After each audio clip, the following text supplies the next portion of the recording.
Hello everyone, in today's video we're going to be taking a look at the JU52 Retrofit version.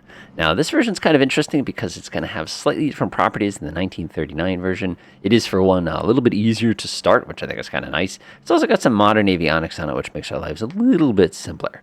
By the way, location-wise, we're sitting here just to the east of Casablanca. Hopefully we can swing by, take a look at some of the sites, and then get going. Alright, let's go ahead and get started. So the first thing I notice climbing into this aircraft is it is a quite bit more modern than the 1939 version. I mean, looking down, you can see we've got DME controls down here. We have a regular old HSI. We have a nice little conversion thing for feet and meters, which I think is awesome. We also have this crazy magical box, which has got circuit breakers. And of course, if I come sticking my head down here, you can see the sill comfortably seats our passengers. So let's go ahead and get this thing rolling. I love the fact that all your important speeds are literally located right in front of you, which is awesome. You can even see our liftoff speed is 120. It's like, oh, thank you for making my life simpler. So the first thing I'm going to do is go ahead and get rid of that yoke. I don't need to be looking at that right now. And now I'm going to go ahead and start getting everything started up. So for this aircraft, I kind of go in a round sort of a pattern as far as my flow goes. So I'm going to float my head up here and take a look. We've got a bunch of different switches here. The most important ones are going to be over here on the side. These are your engine master switches. You want to make sure these are all set to the on position. Otherwise, the engine is not going to like you.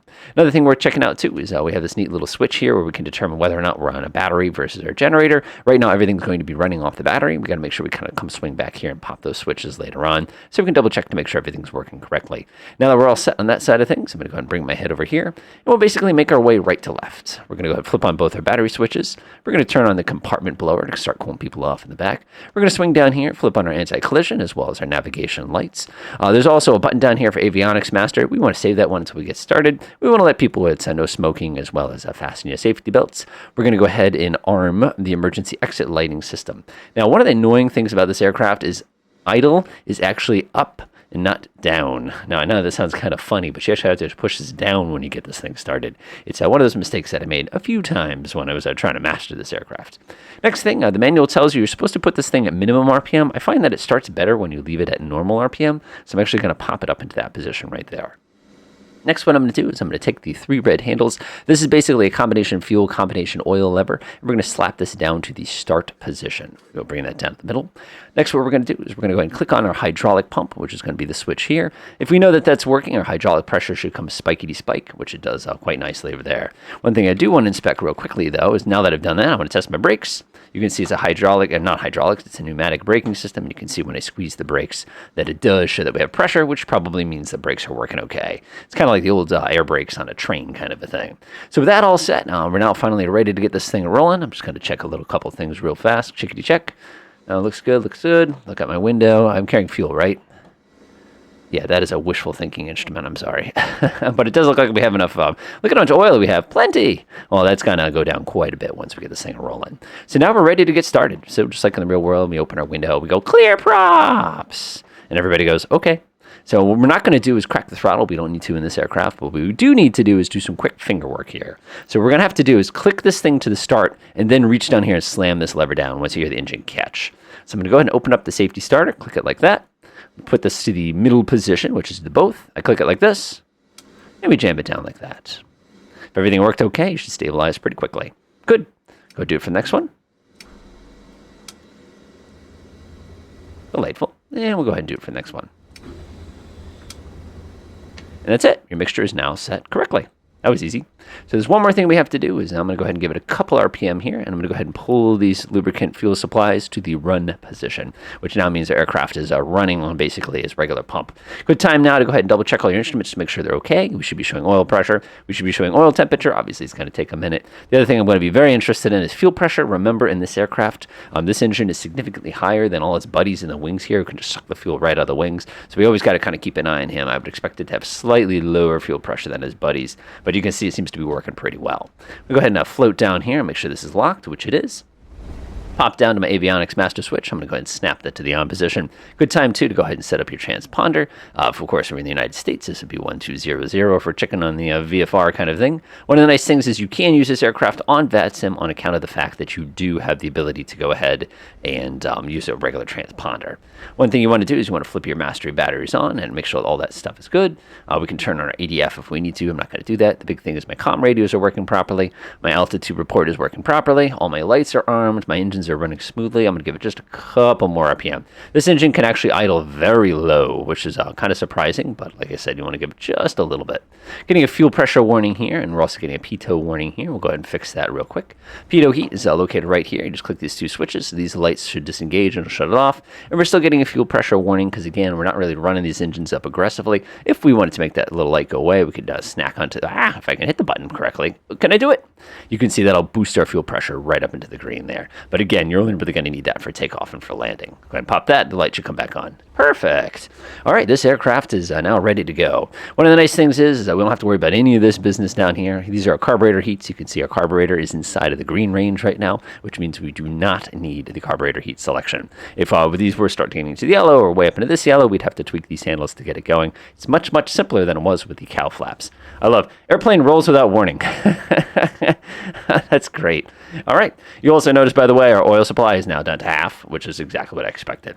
All right, let's get going. So we're sitting here, like I said, this is just to the west of east of Casablanca. You can see that we've got the good old-fashioned runways right on our right. Taxiing this thing is not difficult. It just requires a little bit of coordination on your part. So what we're going to do is we're going to go ahead and release the lovely parking brake there. It's going to start rolling almost immediately if it were the 1939 version. This version, you really got to stomp on the gas a little bit to get this thing rolling. There it goes. Notice the fuel pressure light, by the way, went out because now we're building up enough fuel pressure to actually get this thing rolling. All right, when we taxi, the instruction says we're supposed to hold this back just a tiny bit. It doesn't really matter. There's not a lot of wind. And you will find this to be the most responsive tail-dragging aircraft you've ever flown on the ground. I mean, I've known Piper Cubs that you can't whip around as aggressively as you can whip this thing around. Getting rolling. If we need to flip on our taxi light, this would be a great time to do so. Taxi light's going to be located right over here. You just go... And now it's on. It's a much bigger improvement from what we had before. Next thing we know, what we're going to go ahead and do and set up our takeoff trim. You can see we're going to set this up to about 1.5. I like 1.5 up. Everybody's a little different. I find that gives you just the right amount of control with my particular controller. Some people just like to grab onto the handle and just sort of jam on it, and that's going to be good enough for you. But again, always do what works for you. As far as takeoff flaps goes, if we take a look on the front here, we have all sorts of different things we can choose from. We have our V1, we have our liftoff speed, and of course, we have our get off the ground speed. Notice it's 140, which is way, way, way, way higher than you probably remember on the previous version of this aircraft. Going to go swing around. Watch out. You've got a long tail, so you got to let that thing kind of catch up to you. So we're going to cruise around right here. We're going to go ahead and leave our flaps out for this one. Notice how we have a whole thing about approach speeds here, and that makes your life so much simpler because you can just look down to see them. But again, after our initial part of the flight, we'll go ahead and check that out. Give it a couple more RPM. I can see this glorious little red sign here at the end. This is just giving us a heads up where we need to go. And we're going to get going. So one thing I'm going to do is I'm going to disengage the taxi light. I'll flip on my strobe lights. I'll pop on the 2 runway landing lights here. They will come popping out from the side. Yep, that's them right there. Perfect. All right, I'm going to pull back as I hold the brakes. You never want to jam on the brakes on a tail dragger. It tends to lead to clunk, and you smack those gigantic propellers. Remember, we've got 3. Just checking the approach real quick. Looks clear to me. Let's go ahead and get going. One last check. We got our strobe. We got our landing lights. This is good. We're going to flip on our fuel pump. We don't want to have an engine fuel pump failure during our takeoff run because that's going to shorten our flight. Now, one of the downsides of this airplane compared to the older version is it's just woefully underpowered. Now, the 39 version takes off in a shorter distance than a Cessna 152. Yes, I noticed that gigantic X there, but this is a vintage flight, and this is a vintage flight at a vintage airfield. Oh, well. Like I was saying, though, the 1939 version, I can get to take off in a 152 distance. This aircraft requires a little bit of coordination. Go ahead and tap the brake a few times as we gently come up. We're going to line up. Line ourselves up with the runway. I'm going to come a little to the side here because I know what it's going to do. We're going to give everybody a safety wiggle. Everything looks pretty good. Smoothly make sure, double check that your RPM is all the way up, that your fuel pump is on, that your throttle is going to come all the way forward, that you're using the appropriate mixture, and we should be good to go. I like to bring it up to about 75%. I want to make sure all my RPMs are going to line up with each other. See how it kind of catches up a moment later? And I'm going to push it up the rest of the way. That's full power. Listen how slow it revs up. Love that. It reminds me of like starting like a DC-6 or something like that. Man, that's a fun plane also. And we're getting about 2200 RPM. We're going to hold the tail slightly back here. And the plane's just going to come up on its own just like that. Ha-ha! That's such a cool plane. This thing, by the way, in VR is a blast. It's like flying your house from the porch. It's crazy. Not quite B-36 territory, but it's pretty impressive nonetheless. So one thing I noticed as soon as I got airborne there is look at my little oil gauge. It's sitting there going, uh-oh, because, of course, all the weight is kind of shifting the other direction. Good time now to go ahead and monitor your engine temperatures, make sure everything is behaving for this particular airplane. Remember, in the real world, airplanes aren't nearly this consistent. They're going to have differences with everything. Fuel pressure is kind of low. Cylinder temperature is almost perfect, which means that we're doing okay here. Love the fact you have a constant speed propeller on this thing. It just makes it that much nicer. Now that we're airborne, we're going to go ahead and take advantage of that constant speed propeller, and we're going to reduce a little tiny bit. We're going to come down to 2,100 RPM. That's going to knock a little tiny bit off the top of those radial engines so that you don't have to stress about it too much. We're still well within the range as far as manifold pressure goes, and everything's looking pretty good in that regard. So what I'm going to do now is I'm going to take a nice gentle left turn. We're going to start making our way over to the coast towards Casablanca. Then we'll come around and I'll put this thing back down on the ground. The winds today are like 1 knot, so we can pretty much land over and take off everywhere we want. Worth now mentioning some of the handling differences with this aircraft. One thing is if you just rail on the ailerons, you'll notice that the nose of the plane wobbles significantly in a slip. Like if I do one of these things, you can see very clearly that the whole plane is out of coordination. This is one of the few planes in Flight Sim that I've encountered where you really have to push that rudder pedal in the direction you turn. If you want me to confirm that real quick, let me go ahead and make this go away real fast for us. Now that I'm to a decent cruise, I'm going to go ahead and pack my power down to about 2,500, and we're going to bring down our RPM, 25 inches, and bring down our RPM to about 2,000.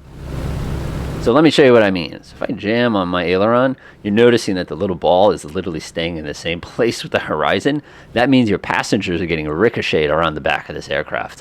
When you turn this plane, you've got to really step on the aileron, the rudders, I'm pushing the rudder all the way down, by the way. Every single maneuver you have to do, you have to stand on the rudder. Now, that's sort of unique because a lot of the planes like this, you don't have to be that aggressive with. The other way, of course, you can get around with it is you got to just little tiny turns to try to keep it in coordination. I personally think that the flight model doesn't have the correct rudder because this is ridiculous. I should look down so you can see what this looks like. And I'm still out of coordination. So it's just one of those interesting little quirks that kind of comes with the territory of the airplane. But again, it's one of those things, if you have it on automatic, it'll probably be perfect no matter what you set it. All right, I'm going to go ahead and trim myself out just a teeny tiny bit as we start making our way. And like I said, we're doing about 25 and 25. You can come down at this time and go ahead and play with your mixture. At this altitude, though, I'm only at 1,500 feet. I'm not that concerned with the mixture. If you do need to play with the mixture, remember, up is lean. I know that sounds a little backwards, but it's just the way that this particular throttle quadrant has been set up. There we go. All right, so while we're up here cruising along, I'll get this plane all nice and trimmed out. It's time to take a look at some of the avionics we have on board. So primary navigation from this particular aircraft is going to be done through ADF as well as VOR. A couple things you want to watch out for is make sure the system is turned on. Otherwise, you're going to be a little disappointed. So the nice thing about being here in Casablanca is that there's tons and tons and tons of ADF stations everywhere. Now, the real question is, which one are we going to be able to pick up in Microsoft Flight Sim? Let's try it out. We'll try 301. And let's see if we can detect that sucker. I don't know if the RMI is not picking it up. Let's switch to ADF mode. Ah, we got it. So I've noticed that the particular ADF station is just slightly off my nose. I'm going to come swinging to the right here. And that should bring us basically right downtown. Go ahead and line it up like that. Again, one of the great advantages of this aircraft is it's very, very slow in the handling, so you don't have to fight it. And you can see that the ADF is pointing directly off my nose. Since there's no wind to worry about, I don't have to be panicking about things like trying to keep the aircraft down perfectly in trim or any. Let's go ahead and set that. Oh, perfect. 2 clicks down, perfect. All right, the other tool we have on board is we also have a VOR, which also acts as an ILS if we need it. So to switch that one, we're just going to swing over to a 112.50, which is should give us the frequency we need for this particular region, and you can see it work perfectly. Come down here, of course, I press all the magical buttons on here. Absolutely nothing happens until you push this button to actually turn it on. So the cool thing here is we have a nautical miles DME. We've got 21.3. We can do how many minutes. It's going to take us 12 minutes to get there. How many knots? We're probably going away from it 102 knots. And of course, you have the test if you want to make sure this is working. So now if I wanted to do an instrument approach, like back into the airport or something like that, you could go ahead and basically treat it exactly the same and use that for that particular purpose as well. So let's say we want to head towards the Casablanca VOR. So I'm just going to come down here, just like a standard system. Really wish this was a little bit faster. Of course, in the real world, it's actually very, very, very irritating to try to set one of these like this. Now, some of you are probably saying, hey, by chance, do you know if there's a GPS in this aircraft? There is not a GPS in this aircraft. If you're looking to go ahead and do something where you involve some sort of GPS work, I recommend getting a third-party GPS. And you can see, no surprise, that the VOR is pointing directly behind us. Another cool trick you can do is you can go over to the RMI, you can set it over to VOR mode, and it'll actually point a needle where the VOR station is. So there's Casablanca. We're just going to go ahead and take ourselves a left turn. Remember, you have to use a lot of left foot on this thing to get this thing going, even after the turn has started. And now we're going to go ahead and swing around and get ourselves ready for a landing on this aircraft. Like I was saying a minute ago, if you do want a GPS, you're probably going to have to get yourself something that's external, sort of like the GTN 750 here. One thing I warn you about, by the way, is this switch needs to be on for this to work properly. Otherwise, you're not going to get anything visually down there. Go ahead and close that sucker out. I'll go ahead and finish up my turn. Thanks to the RMI. Whoa, scaring up the passengers a little bit. And then we'll go ahead and put this thing back down on the ground. So there's my lovely runway right off my nose. Like I said, this is just a basic flying video. A lot of right foot. There we go. Nice. Yeah, it wasn't even enough right foot. What a shame. What a shame. All right, so landing this thing's out pretty straightforward. One thing, by the way, I did not do was disengage my landing lights. You do want to disengage those. Fuel pump, I'd also disengage if you're traveling any sort of long distances. Now, the great thing about landing this plane is all the speeds you need to know are right here.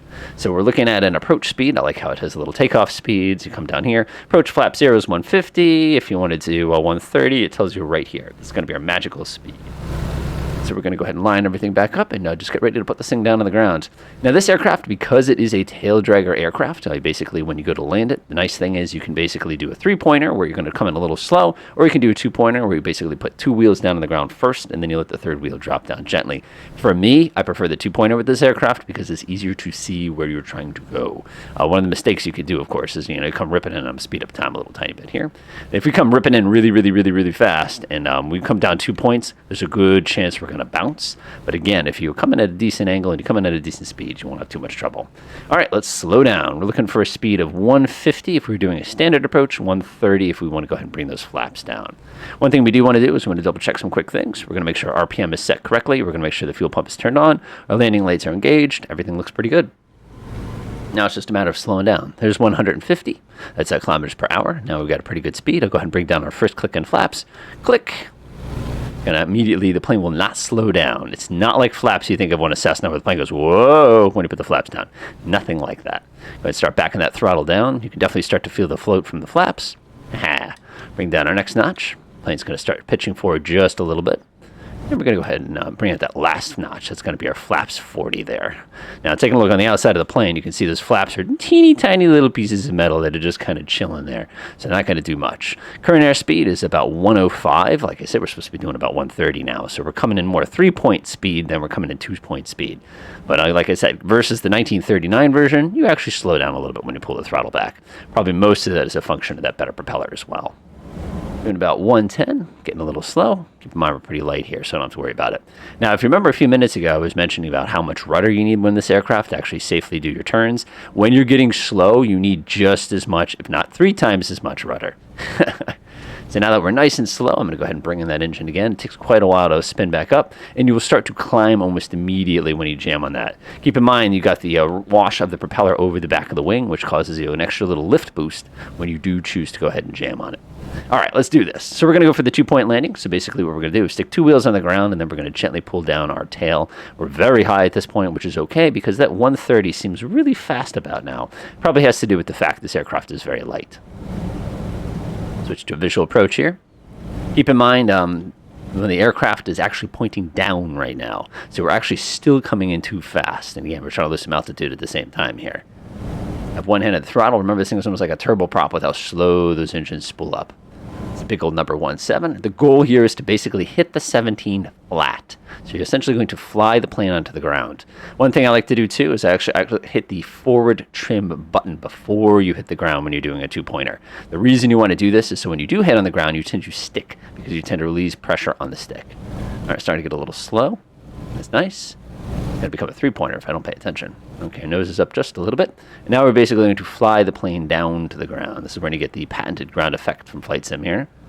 All right, here we go. Remember, you're a lot higher off the ground than you think you are. Easy. Nope. A little power. All right, nose is on the ground. 2 wheels on the ground. We're just going to go ahead and push the nose, hold the brakes. And we're going to slowly reduce the throttle. Again, you don't want to fly back up here. Hold the brakes. Nice and easy on the brakes. And that's all there is to it. Looks like we got airborne again for a half a second there, but that's all right. Keep flying the plane, and we are here. Once you clear the ground, it's probably a good time to go ahead and get everything else set up. Probably a good idea to close that window that opened a little while ago. Snap off your landing lights. Go ahead and shut off the taxi lights. We're going to go ahead and do one of these. Go ahead and shut off the fuel pump because we're not going to need it. And then you're just going to taxi your way back off to the ramp. Keep in mind, aircraft like this take quite a while to cool off in the real world. You can see I'm about 150 degrees right now. So we need to let that cool off a little bit before we just cut the throttle. Shutting this thing down is very simple. All you're going to do is flip on the radio master to the off position, and these beautiful handles here will do all the hard work for you. Just keep in mind that when you do shut the sucker off, you want to make sure you reset everything.